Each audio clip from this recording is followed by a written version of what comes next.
It's been 20 years, but the return of America's beloved iconic character is back on big screen. No, not Rambo. Hello, this is Chris Walker, and first of the 3 films I am reviewing on today's YouTube webcast is Indiana Jones and the Kingdom of the Crystal Skull. This is the 4th feature in the Indiana Jones series that and is produced by and directed by the same team who made the original 3 back in 1981. Talking about Steven Spielberg and George Lucas.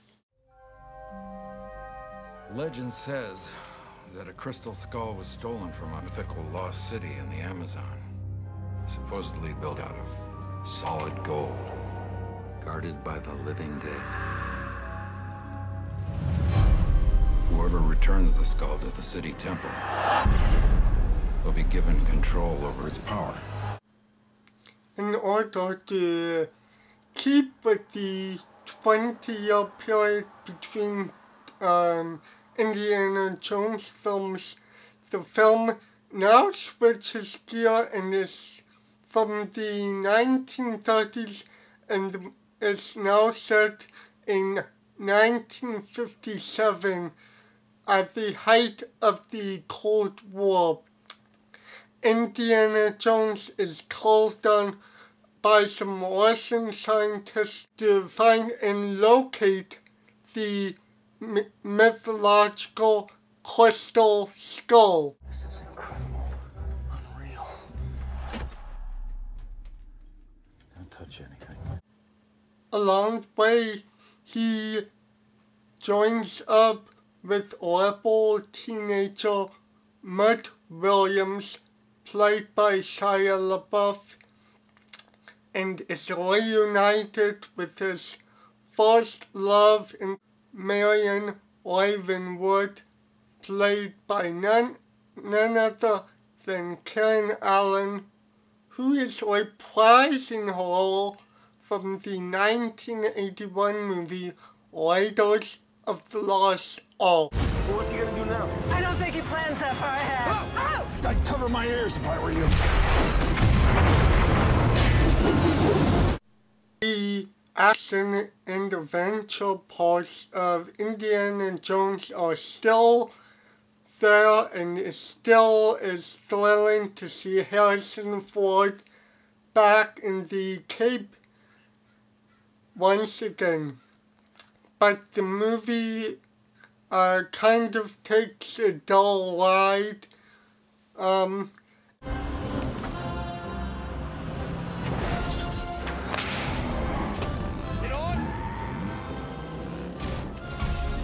And it's curious to see Kate Blanchett playing a Russian villain, as she is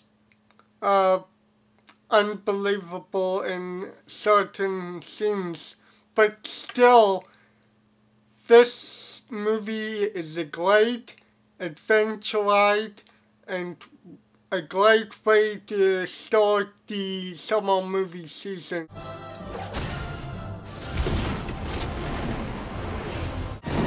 You're a teacher? Part-time. Soon we will be created by Allah, the one true God, and by the cheers of our forefathers, and by 99 perfect virgins who will worship us for all eternity. I thought it was 100. What's that? 100 virgins. They promised me 100. 99, 100. What's the difference? If they're telling you one thing and they're telling me another, maybe they don't know for sure. Maybe the exact number of virgins is not precise. I mean, if it's in the 90s, I can live with that. This is a scene from the movie Postal, one of the most outrageous, offensive, sick, twisted, revolting, and disgusting movies I have ever seen. And you know what? I ended up liking it in some sick, perverted, twisted fashion. The film is directed by infamous filmmaker Uwe Boll and is based on the computer video game of the same name. The film tells the story of an unnamed postal dude played by Zach Ward, who teams up with his Uncle Dave played by Dave Thomas in order to steal a pair of dolls. The plan goes flawlessly. However, there's another group out there who wants to get their hands on those dolls. None other than the Taliban. We will strike a blow against America. If the plot line I just mentioned doesn't make a lot of sense, then maybe this scene will help explain it much more clearly. I have to destroy a postal truck filled with lethal microbes before a doomsday cult or a terrorist group destroys the entire world. Yeah, like I believe that. Oh yeah, and the director pokes fun at his own image as well. The finance was Nazi gold, and what should I say? It's true. Now let's face it, a lot of Uwe Boll's work I consider crap on the low scale of his films, but I'm willing to give this one the benefit of the doubt.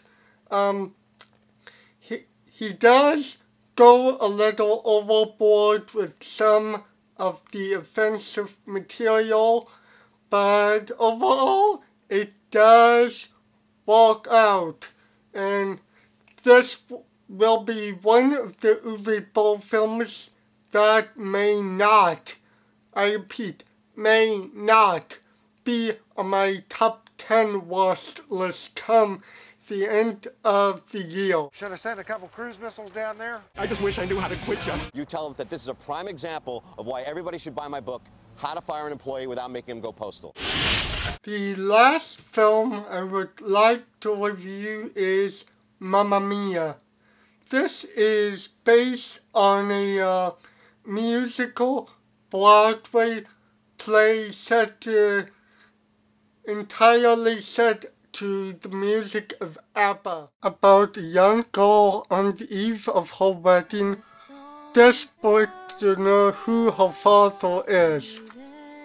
There's only one problem. We're here for the wedding.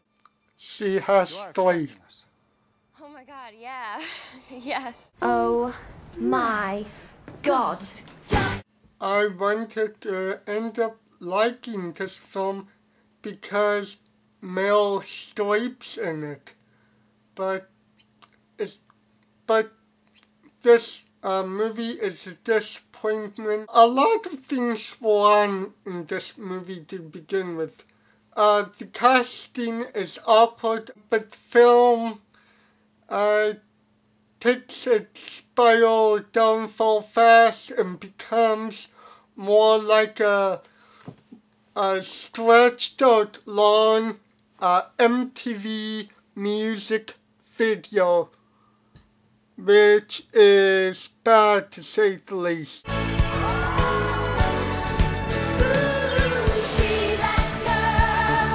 Alright, this is Chris Walker, and until next week or so, that's a wrap.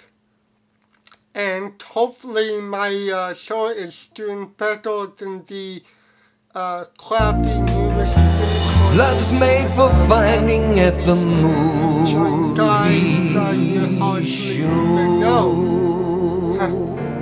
That's how I try to import when you need them. See ya!